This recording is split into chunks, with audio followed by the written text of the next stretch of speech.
kain ka ng marami niyan para maging malusog ang baby natin. Thank you, mahal, ha? I'm sure magiging healthy yung baby natin kasi alagang-alaga mo. Lalo na siguro pag lumabas na siya, no? Magiging spoiled siguro siya, as in super spoiled sa ating tatlo ni Angela. Ay nako, maswerte rin yung baby na yan dito kay ate Ikit niya. Alam mo ba ito? Champion mag-alaga yung malaki kong baby na yan. Di ba anak? Oo. Ay, teka. Meron ka na bang susuotin doon sa pabaili ni Mayor? Opo, nakabili na po kami nila Gemma doon sa Ukay-Ukay. Ang ganda nga po eh. Talaga? Pakita ha. Sige po. I'm sure Jed aesthetic na naman. Gitera ka. Ha? Hindi naman ako maiinggit. Bakit? Met Gala ba yan? I'd rather choke than attend that barangayan dance party, whatever. Alam, Gitera to.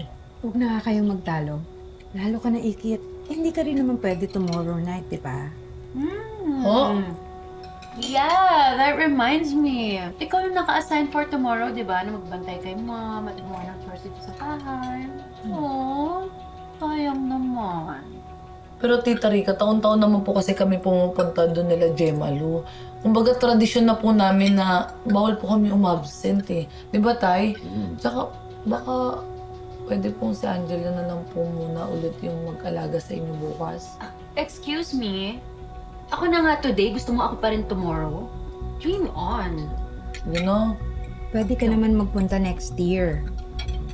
Hindi ko kasi talaga kaya na mag-isa dito na walang katulong. Next year. And Angela has already made plans for tomorrow. Angela, baka naman pwedeng ikaw na lang muna para naman makapunta si Ikit dun sa bailihan.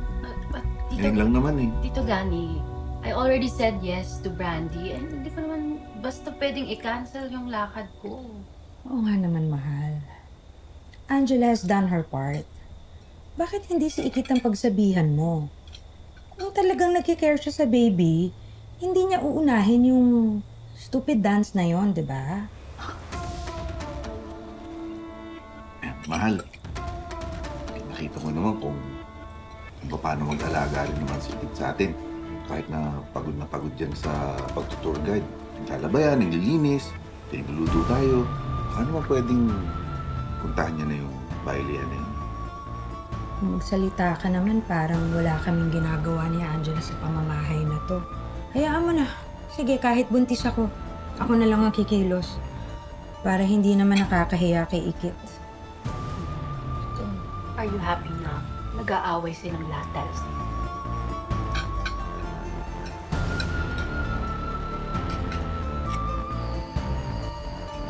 Sige po, Tay. Tita Rica, huwag na po kayo magtalo. Hindi na lang po ako pupunta dun sa baile. Ako na lang po muna mag-aalaga sa inyo bukas. Excuse me po.